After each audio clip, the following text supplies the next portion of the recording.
At this time, I will introduce our speakers for today. I will ask them to join us after I've made all 4 introductions. Our first speaker today is Russell Claus. He is the Planning Director for the City of Oklahoma City. Russell holds a Bachelor of Science in Environmental Studies from Griffith University in Brisbane, Australia, and a Master's in City Planning from MIT. His current priorities include development of a new comprehensive plan for the city, creation of neighborhood and commercial district revitalization programs, and continuing downtown planning and development. He is also a board member of the Oklahoma City Urban Renewal Land Institute District Council and the Foundation for OKC Public Schools. When the panel starts, Russell will outline some of the development patterns in the Oklahoma City area and trends in growth.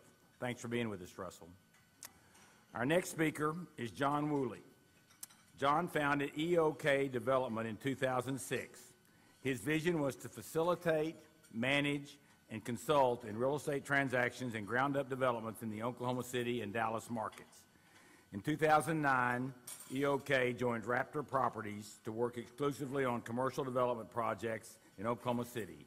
Currently, Raptor Properties has more than 1,000 acres of commercial land under development in the Oklahoma City market, including Crossroads Mall.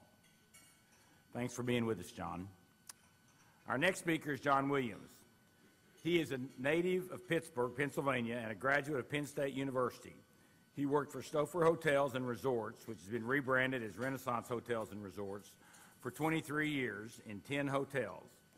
He joined Marcus Hotels and Resorts in 2000 as general manager of the Pfister Hotel in Milwaukee, Wisconsin. He then transferred to Oklahoma City to reopen the historic Skirvin Hilton. In January 2011, he founded Williams & Associates Hospitality, LLC, the lodging and food service assets owned by Devon Energy. John will give an overview of hotel development occurring in the city and discuss the related national trends. And our final speaker is Patti Davis. She is Executive Vice President of the Oklahoma Hospital Association. In her 15-year tenure with the association, she has served as Vice President of Government Relations and on numerous boards and councils. In 1991, she was elected to the OHA Board of Trustees, served 2 years on the Executive Committee, and was elected Chairman of the Board in 1995. Her background as a hospital administrator has proven an invaluable and comprehensive resource for her present career in the healthcare industry. Today, she will overview the extensive growth in our hospital sector here in the area. Will each of the panelists please come forward?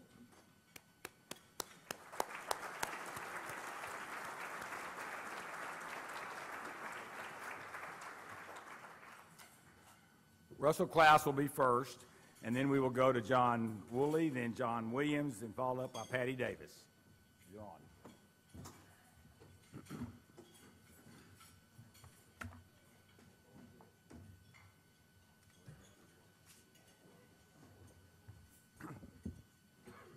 Elena, do we have the clicker?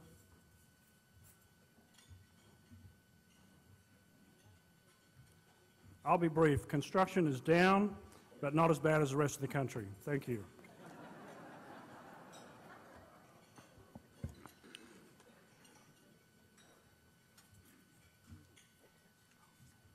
It's hiding. All right. Sorry about that. It's hard to see. I'm just going to go through very quickly a trend here over the last 5 years.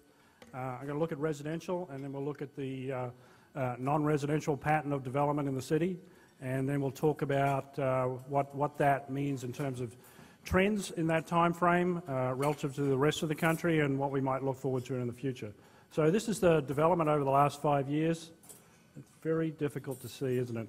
I do want to point out that we are going to put this on our website because there's too much detail in here in any case to be able to talk to at any length today. So I would encourage you to go to the Oklahoma City website, okc.gov. There'll be a link on there that will take you to this, and there'll be a lot more information and detail in that development. All right, so essentially the yellow on there is, which is very hard to see, is single-family residential in the city.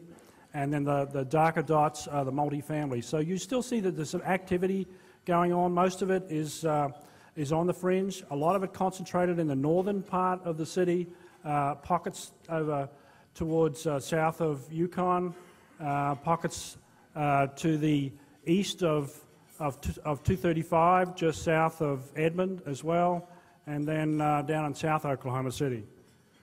Boy, that is really hard to see. In terms of what we might look forward to in the future, that's really going to be the trend going forward for some period of time. We have a lot of the city that has already been platted or zoned to support residential development, so you're going to continue to see that probably for several more decades. We have capacity with existing platted land to take us out for future development until 2038.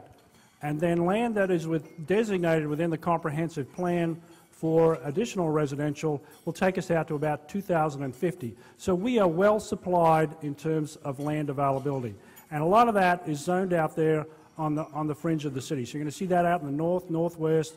There's a little bit of land in the south area still, but that's where you're going to see the concentrations of development. As you look at this on the website, you're going to see that pattern as pretty obvious.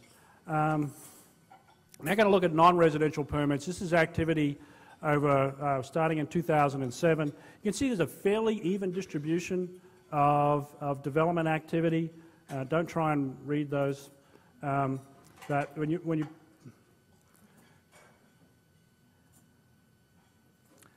so what I'm going to do is try and break this down, and we'll look at the commercial building permit activity, and just to went forward there. You start to see a couple of concentrations here. A lot of activity, interestingly enough, over on the west I-40 corridor. Still seeing a lot of activity up on Memorial, and a concentration here south of Edmond. So we're trying to capture that attention to Edmond, but within the boundaries of Oklahoma City. So that's important. Also, a lot of activity in the Class and Curve Chesapeake area there. So you'll see that concentration sort of repeated through each of the different permits. This is hospitality, so this is where the new hotels have been constructed in the city. Again, there's a concentration up there on Memorial, several new hotels up in that area. Additional hotels over on the South Meridian supporting the airport area there. 3 new hotels have been constructed at that along the river on 15th Street in that area there, and then a couple of new hotels in the downtown area. We would expect to continue to see that kind of pattern of development, I think, continue for some time to come. Industrial permits are again all over the shop, but again another concentration on west I-40, and then a large concentration over there west of the airport, which is Hobby Lobby has built some very large distribution areas, distribution buildings in that area. So that's a very large concentration over there. I've got to make sure I don't blind any of our support staff here today.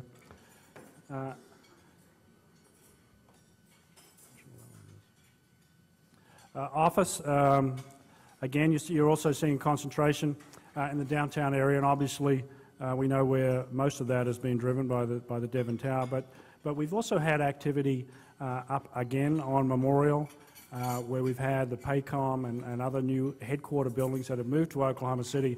I always say, as a result of what we've done with MAPS and the other investments that we have made in our community ourselves, those people are moving here because we do invest in ourselves, and while they may not move to downtown, they're here because of what is being created as a result of downtown. So they're still tapping into that energy. It's just that their model is more suburban in nature.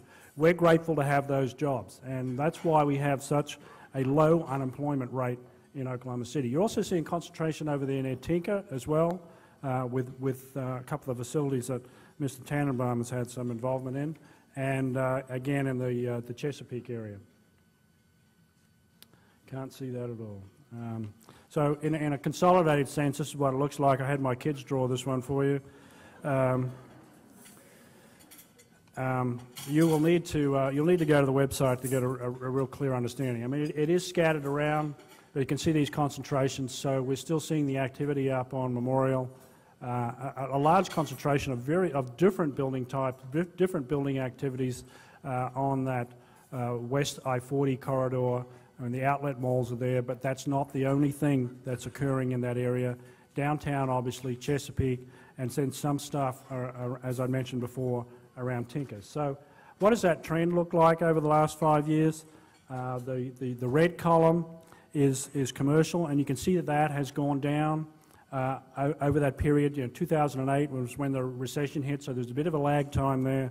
But then going down to 2009, you're seeing that that was probably the lowest ebb there. But then we've got Devon coming along, so that's boosted that back up again. Oh, actually, that was the outlet mall, sorry. And then the green column is the office, so that has kind of gone up and down a little bit. Then you get to 2010, and we've got Devon in there. So that's the outlier there, that green column on the end. The purple is industrial. We were going along very well in 2006, and then 7 was a little bit down, 8 down, and then 9 it started to drop fairly significantly. But interestingly enough, it's gone up again in 2010. And then the light blue is the public sector. A lot of that is the MAP schools. We've had some medical facilities. So that's continuing to support a lot of that private construction activity or the private contractors out there during this downtime. What does it look like? And this is back to single family again and multifamily, what the trend has been. From 2006, where we had nearly 3,500 units constructed in that year, it's dropped down. It's gone up a little bit in 2010, but overall we're down about 30% over that 5-year trend. But if you look at the national trend, the yellow columns there, they're down about 70%. So a very significant difference. Oklahoma City is holding up a lot better in terms of residential construction activity relative to the rest of the nation. And then multifamily is down as well, and ours is up. In terms of total square feet, we're actually doing very well on this front. We build around 5 million square feet annually. Again, it was highest, obviously, in 2006.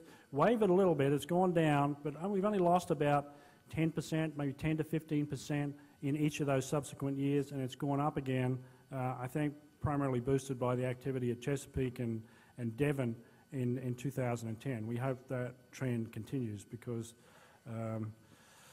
that's what's driving it at this point in time. In terms of construction value, again, you can see that the real hard hit in 2009, the second to last column there, but has come up again in 2010. In fact, has exceeded that 5-year trend. So that's actually looking pretty good.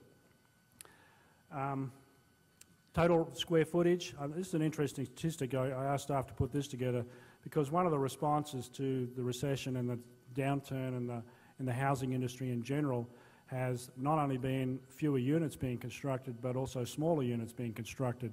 And I think, I don't have what the national trend here is, but if you look at that top graph there, the top bar, we're not down that much. I mean, we've lost a couple of hundred square feet in terms of the average size of housing, but it's not down, I think, anywhere near as much as you're seeing around the rest of the country. And then multifamily has dropped a little bit as well. Part of that, I think, is due to the fact that we have, we are constructing more multifamily in the downtown area, and those units are generally smaller than are being constructed outside on the fringe. And but I think all of them are going down a little bit. We're just having to do a little bit more with less there. And I don't know how that trend is going to go forward. It's interesting. We're trying to get a grasp on that. We're redoing our comprehensive plan at the moment. This is really the 20-year outlook on where Oklahoma City is going. And we've got a number of different studies that will probably be of interest to you, and I hope that you are inclined to participate in the process of both providing us with information on each of these studies, but also participating if you can. Your input is going to be essential to this. So we have an employment lands study which is underway right now that should wrap up by the end of the year. The intent there is to identify those areas of the city where we need to be more proactive about protecting in terms of supporting those future major employers who want to come to Oklahoma City. It appears as though we have a lot of land. That's a blessing and a curse, and in some cases what we've done is we've not used it as efficiently as we might have had we had less land, and we've to some degree compromised some of that. We've had encroachment on industrial land over the years. We need to identify what our land needs are going to be going forward over the next couple of decades. So the intent here is to be proactive to ensure that we are ready when somebody comes to town, that we have a place for them to go and we have everything serviced there. So this information will buy into the comprehensive plan, and it will buy into our capital improvement plan where we lay out what the infrastructure is going to be needed to support that development. We also have a retail plan that we're working on. A couple of different objectives there. This is all part of supporting the comprehensive plan. It's comprehensive, called comprehensive plan for a reason. So it links all these things together and how they work together to create the kind of community we want. We've had a little retail leakage over the last several years. We're concerned about that, so we want to be able to consolidate the retail we've got and identify where those future retail concentrations need to go.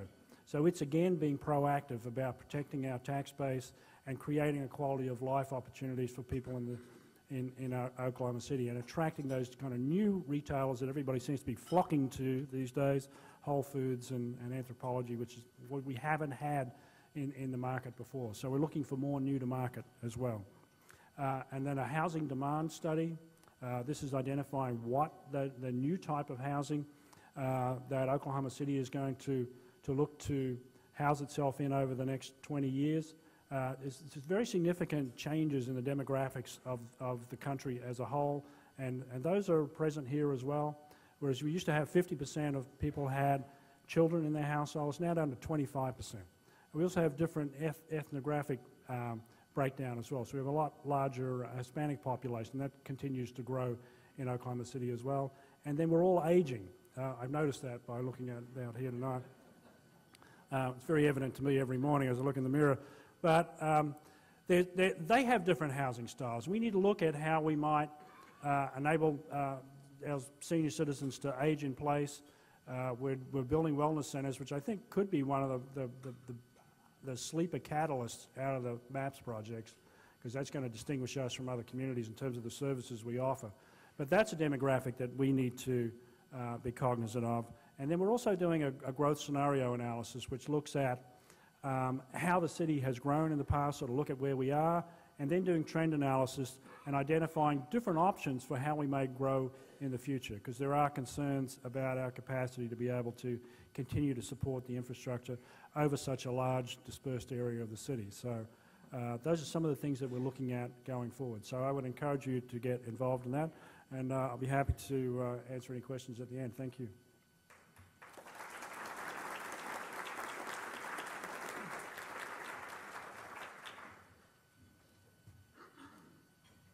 Nothing like following an MIT grad. My name is John Wooley. I'm with Raptor Properties. Most of you haven't heard of us until recently as we purchased Crossroads Mall. So one of the things I wanted to put to rest early was Raptor Properties and where we got our name. Roddy Bates and Mike Dillard founded the company in the early 90s when Jurassic Park came out, which was the hottest movie there was. The last dinosaur standing was a raptor. So we wanted to be around in real estate for a long time. So to put that to rest, Raptor Property, we want to be one of the guys in real estate that's around for a long time. Today I want to talk to you a little bit about the projects that we have and what we see happening in real estate. I can tell you a year ago and prior, it's kind of been a bloodbath in commercial real estate development. We've been hanging on, and it's been a battle trying to find retailers, trying to find developments that kind of came to a stop.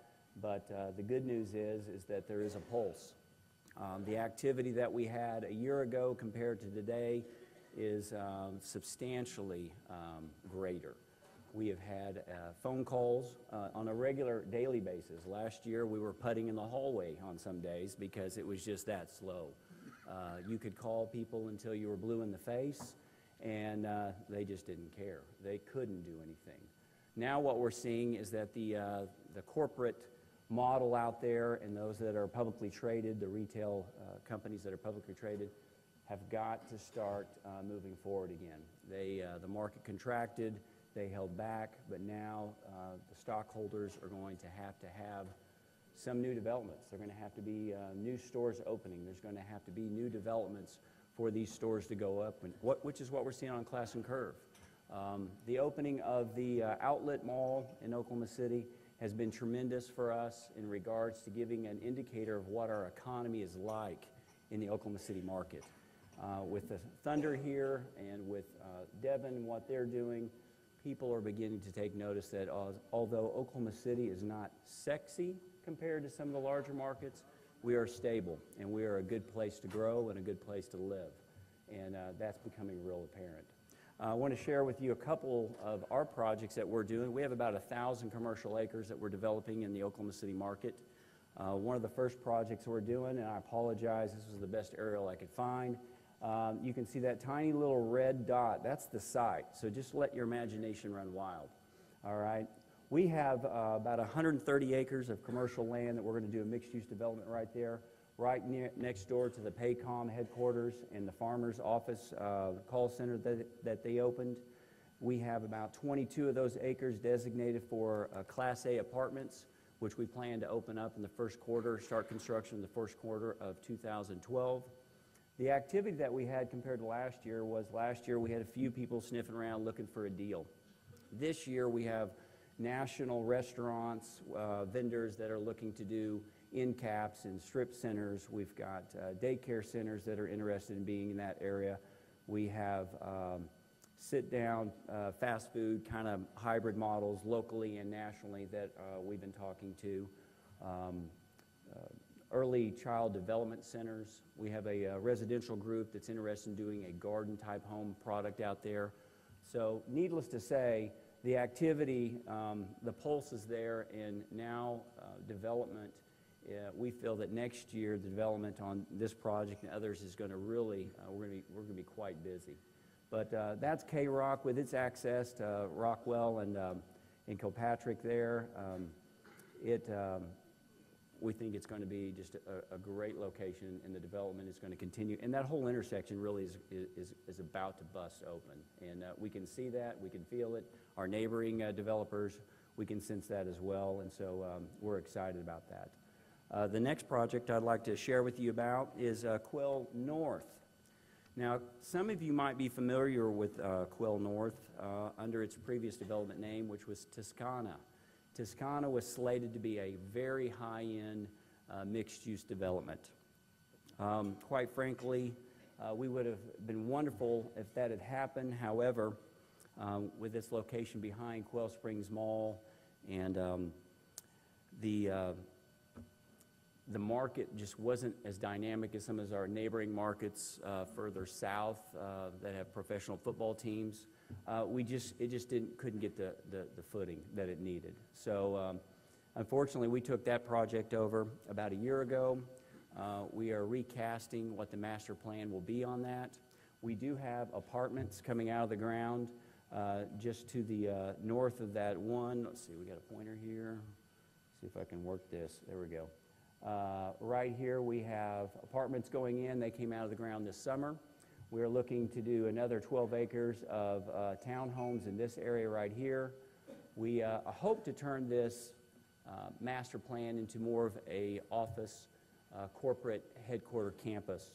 We are talking to a couple of corporate headquarters that we're looking to put in this area to kind of anchor the site. We have been talking to national and local retailers for development in this area on May Avenue, and we're looking for retail that makes sense. We want to service the surrounding area and not necessarily compete with the retail that's in the area. We are not off of Memorial, and we recognize that. But the residential area all north of here could really use some retail that can service it well. And the access that we have and not having to deal with some of the traffic issues on Penn and May at times will be very beneficial to us in the long haul. We're open to really a use that makes sense for us, but right now what we see is a office development with hopefully some corporate headquarters that we're talking to coming in there, surrounding it with some residential and some multifamily. We do have access to Penn right through here.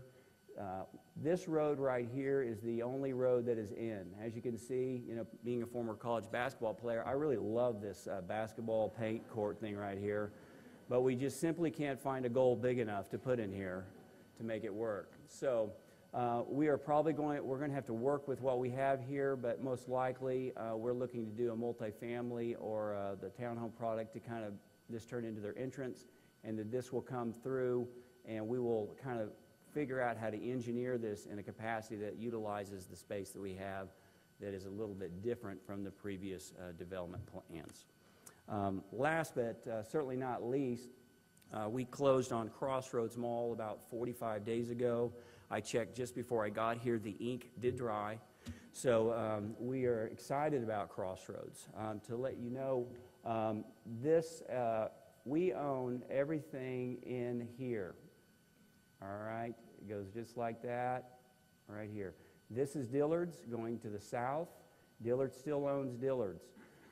This was the old Macy's, which is owned by our good neighbor, Dick Tannenbaum, right over there. So we are working on, we're in the process. This is a work in progress. When we firstly heard about the opportunity, we thought for the price that they were asking that this could be a really, just be a great land play, quite frankly. Then when we went to visit the mall, we realized that it looked like somebody pulled a fire alarm. I mean, it was in great shape. It was, you know, I grew up here in Oklahoma City, and, you know, I remember trekking out to that mall and taking a nap on the way out there.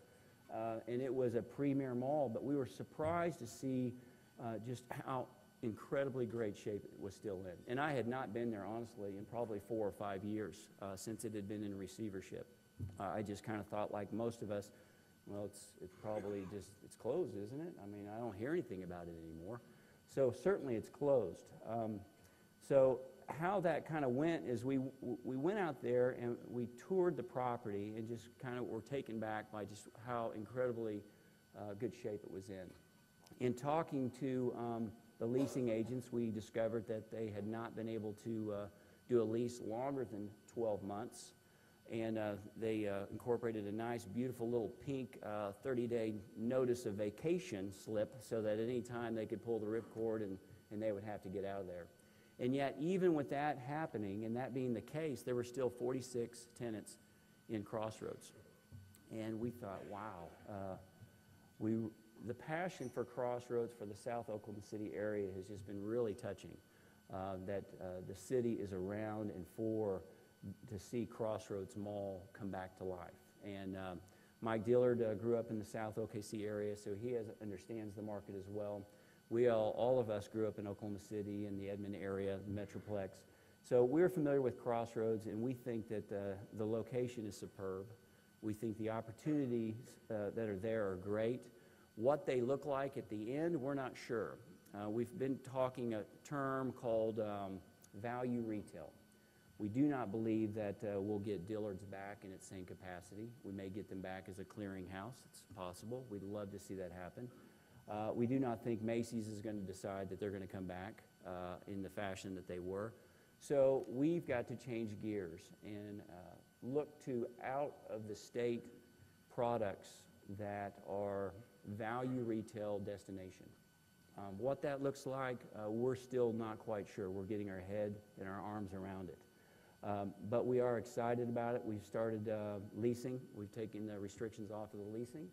We have renewed probably 25 to 35 of the leases that were in the building, and we've added 3 new leases since then. We're in negotiation with a couple of more new tenants that are looking to come into Crossroads.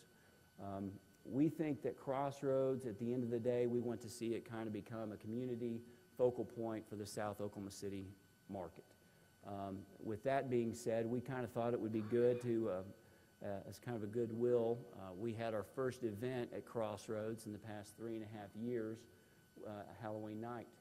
We kind of opened up the doors, and we have a carousel at Crossroads, which none of the other malls have. Thank you very much. We opened that up and gave free rides to whoever would come. We did a little advertising, had a Halloween costume contest. We had over 700 trick-or-treaters. 350 of them joined in the contest. I was told by our leasing agent that some of the tenants were actually moved to tears. They hadn't seen so much activity there. They were really taken back by the effort that we're trying to do, which is to try to get breathe life back into Crossroads and let people know that there is a good shopping experience today and right around the corner. We're excited about the opportunities. I love a challenge. This certainly is a challenge, and we understand that. And we are looking at all of our options. And if down the road it's partnering with somebody that can help us get to the end result, well, then we'll certainly entertain that idea. If we can find the right tenant mix, it'll be fantastic. We've talked about a conference center. We've talked about maybe taking some of the bigger box and turning them into office. We've talked about possibly a multifamily component taking place. It's really, you name it, and we've probably been brainstorming about it. But the opportunity is fantastic, the location and its proximity to downtown Oklahoma City, Norman, Tinker. It really is, it can't be beat. It's a business intersection in Oklahoma City, is my understanding, or at least one of them. So we're excited about it. We know we've got our work cut out for us, and we know that we got a big job ahead of us, but we're committed to the task, and we're looking forward to seeing Crossroads Mall come back to life and be a destination for those of you that like to do a little shopping from time to time. That's all I've got. Thank you.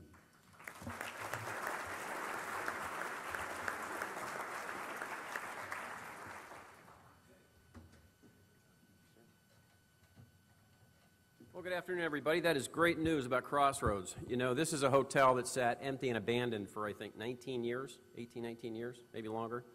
So it's good to know that somebody with a little passion and a lot of energy and hopefully a few bucks can maybe bring that back to life as we did here at the Skirvin. But it's great to be back. I don't get here very often anymore. I actually office down the street, but I keep an eye on the place. I guarantee you that. I was asked to speak today about the hotel business, the state of the hotel business in Oklahoma City with some national implications. National, I'm not much of an expert on, but I've been in the market here for 5, almost 6 years now, and really pay very close attention to it as I have the management contract on the coal court. Generally, the market, I think, is now upbeat. We went through some really tough times with the economy. Everybody knows the story. The economy drops out, business travel drops out, convention travel drops out. People find different, better ways to communicate, and our industry can suffer very quickly. We learned a lot as operators, those of us that are still around. Joe LaMonaco's here. He's been in the business for a while. Mike Carrier with our CVB. We all learned a lot after 9/11, and we figured out how to get through these ups and downs and these severe economic cycles. Why is this business important to you all in the room? And believe me, it is hugely important. We're one of the key drivers of sales tax. People come from other places, they spend money, and they go away. They come, they spend, they go. It's very, very simple. We don't need to add police departments for them because we already have one. We don't need to build them schools because they're not going to use them. We don't need to add water lines or electric substations or anything else. All the infrastructure is already here. So we take people from other places, we pick their pockets, and we ask them very nicely to go home. It's very, very simple. So that's the deal. Of course, don't tell them I said that. They spend money on gas, they spend money on retail, and you all know that when you go on vacation or you do a getaway weekend, part of the mission, part of what you're going to do is buy things maybe you wouldn't ordinarily buy if you were at home. You see something, you feel good, you're having a good time, and you just buy it. So all of that money comes back to our city, our area, and we can take those funds and use them to build things like convention centers and whitewater rafting training centers and all kinds of other good things. In Oklahoma City, there are really 4 defined markets, if you will. There's the Meridian Corridor, and there's a lot of hotels out on the Meridian Corridor that take care of State Fair Park and all of the equine business that comes to Oklahoma City. If you don't know it, we are the horse capital of the world. That's a good thing. And the folks out of Meridian do an extraordinary job of taking care of the travelers that come to Oklahoma City with their horses and their families. And they stay for long times. They come for sometimes multiple events, and they camp out in those hotels, so to speak, and they're very, very, very strong and solid patrons, and the team out of Meridian does a great job. Downtown is another market. Downtown has basically doubled in size since I got here. And when I say doubled in size, I'm talking about the number of hotel rooms that are available. And I'll give you some other statistics in a second. Memorial up north is another kind of a market. A lot of activity up there. And then the Northwest Expressway. Ancillary to that, we've got Edmond, we've got Moore, we've got Norman, but I'm really kind of speaking of the close-in areas of Oklahoma City. The numbers. In the city limits, in 4.5 years, we've increased our guest room count. Not number of hotels, but number of guest rooms by 28%. We have 16,000 rooms available on any given night in Oklahoma City. 16,000. And that's within the city limits of Oklahoma City. What that translates to on an annual basis is 5,840,000 available room nights. And that's why Mike Carrier does not sleep at night. So Mike is the president of our Convention and Visitors Bureau.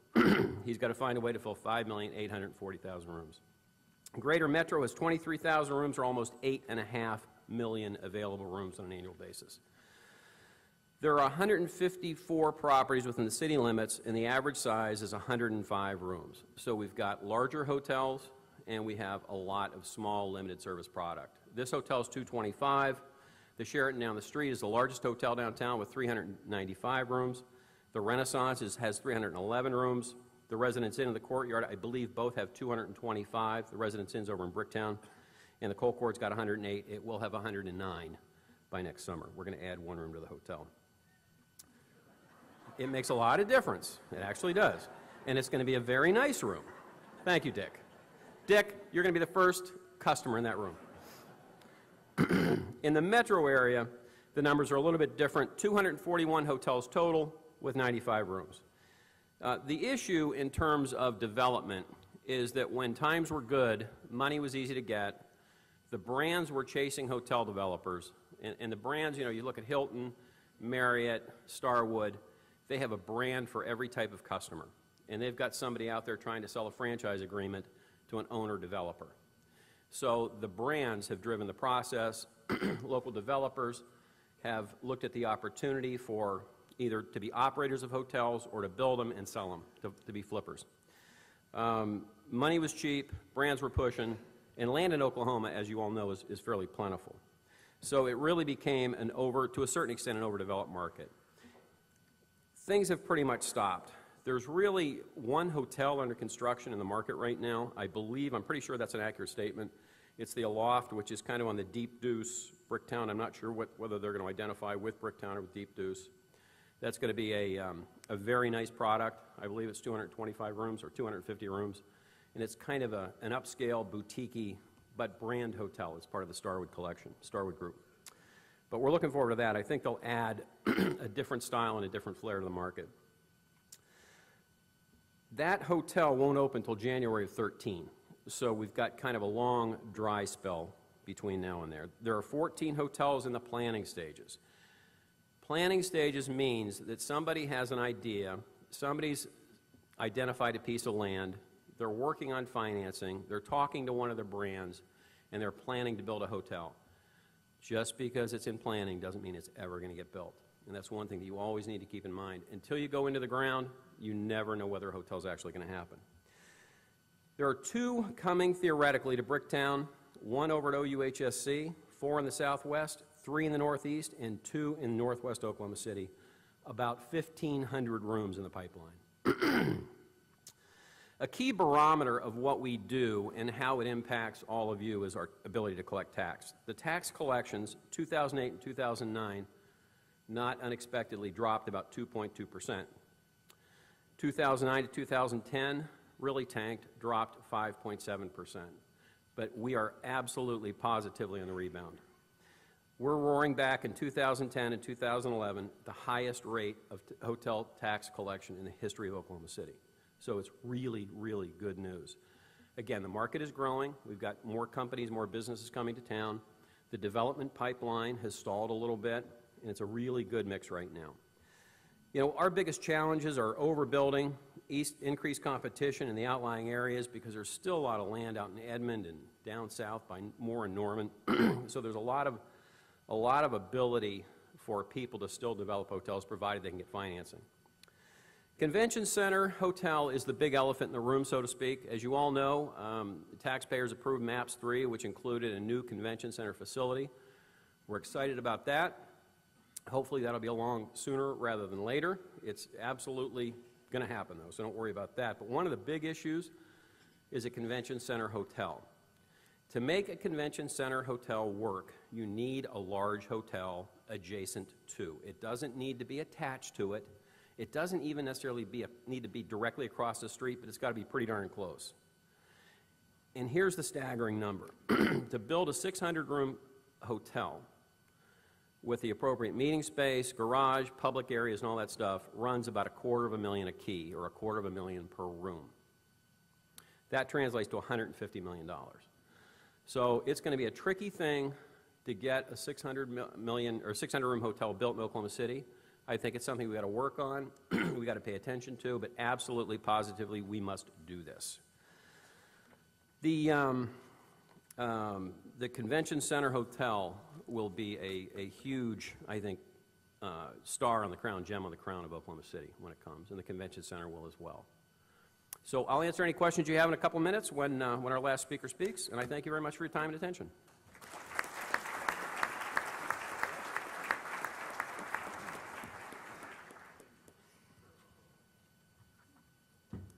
Good afternoon. I will try to do this very, very quickly in the interest of time. I'm Patti Davis. I'm the Executive Vice President for the Oklahoma Hospital Association. We represent 131 hospitals statewide.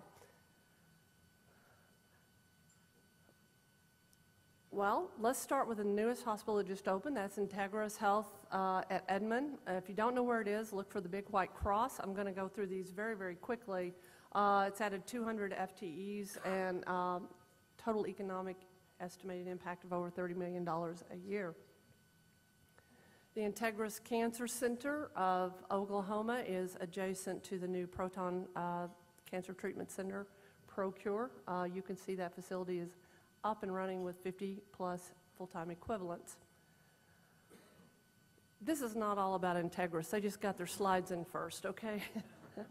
Integris Canadian Valley. This was a new hospital that was constructed several years ago in Canadian County, and I think it's interesting to note since their inception, they've already completed a phase 2 project to add additional med-surg beds and expanded outpatient services. So if you look at the demographics of Canadian County, they certainly demonstrate the need.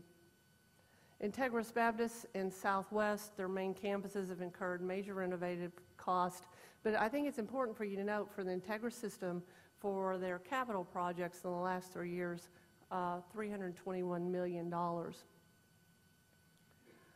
Mercy's doing a lot. You've read recently in the paper that the Mercy is getting ready to start a new rehab hospital. Will be complete in fall of 12. That's a very aggressive timeline on completion. They're also announcing a new Mercy Health Services hospital near that White Cross again in Edmond, but on the other side of the road. Their anticipated open date is summer of 2013 with a capital cost of $88 million. Now, if you look at Mercy Health Center in the whole, you look at in the past 5 years, they've had some significant capital campaigns. They've completed 28 projects. They've got 40 actively in the works, and they've got 50 in the metropolitan area. Their commitment over the next 8 years in Oklahoma is $770 million, and I'd like to add that they're doing a very aggressive approach in the rural areas with many other rural facilities as well. SSM, there's no doubt that St. Anthony Hospital, Midtown, has done a lot. They've got 2 projects going on that I think are very interesting and unique for Oklahoma, and they are Healthplex complexes. If you are on H.E. Bailey driving south and you've wondered what that building is across from the convenience store at 134th, it's a new emergency room and diagnostic center. We'll have a sleep center and a breast center. There's another one that's going out on I-40. The combined cost on those are $44 million.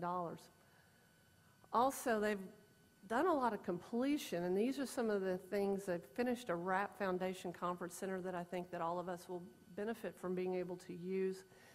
They've finished the 4th floor of the Saints Medical Plaza. They've got a lot of planned projects in the work as well. As you can see, a neuroscience and spine unit, pediatrics, and then the Saints Pavilion. They've got a very aggressive marketing, campaign going on renovation. You can see these are the projects they finished. And I read an article on them that for 14 years they've pretty much now done a major renovation of that facility. Now, think about extreme makeover in your own home. Living in your own home when you remodel. Consider what All Saints has done while still managing to keep their hospital open 24/7 while renovating intensive care beds, adding new operating rooms. That is pretty outstanding, and they've had a total capital cost on completed projects at $58.6 million. Norman, I know that's not Oklahoma City, but it's just south, and they told me to add Metro. So Norman Regional's been in a very aggressive building mode. They've remodeled a lot of their existing campus on Porter. They've also added a new laboratory service, and you can see the impacts to Cleveland County.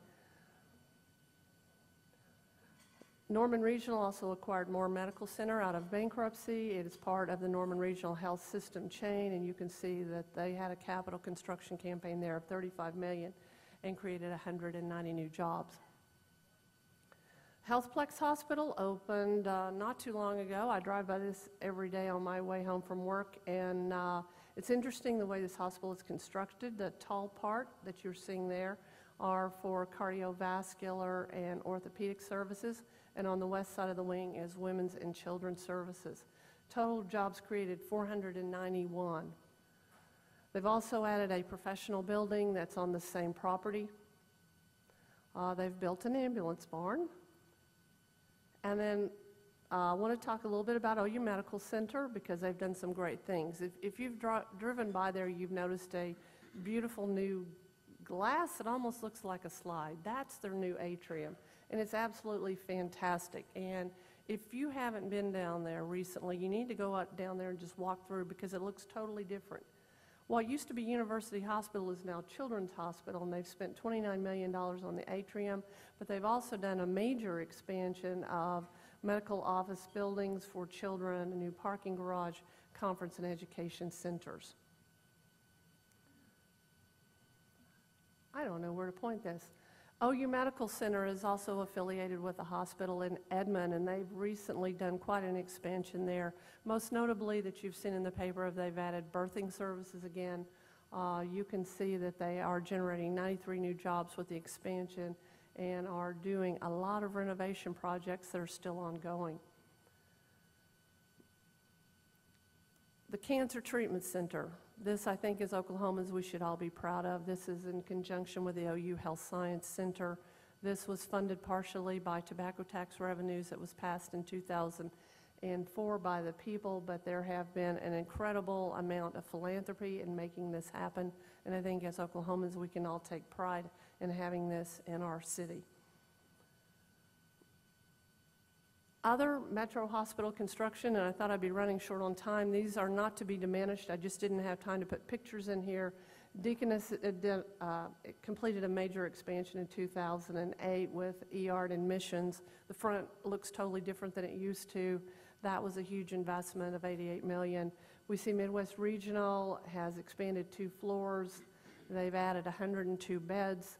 McBride Orthopedic, if you drive to Edmond in the evening, you'll notice that they have construction ongoing on their premises. They're adding 3 new operating rooms, expect to be complete by next spring. Other metropolitan areas, Shawnee is doing projects as well, and they have a planned expansion that they will be announcing in the summer of 2012. These are some of the things that we know will be included. 4-story patient tower, and we know some cancer treatment will occur there. The heart hospitals in North and South, we know South has recently announced an expansion of adding a 3-story office building and tying it to the hospital in terms of clinic space. The heart hospital also expanded their ER. And that was very brief, and I'll answer questions with the rest of the panelists.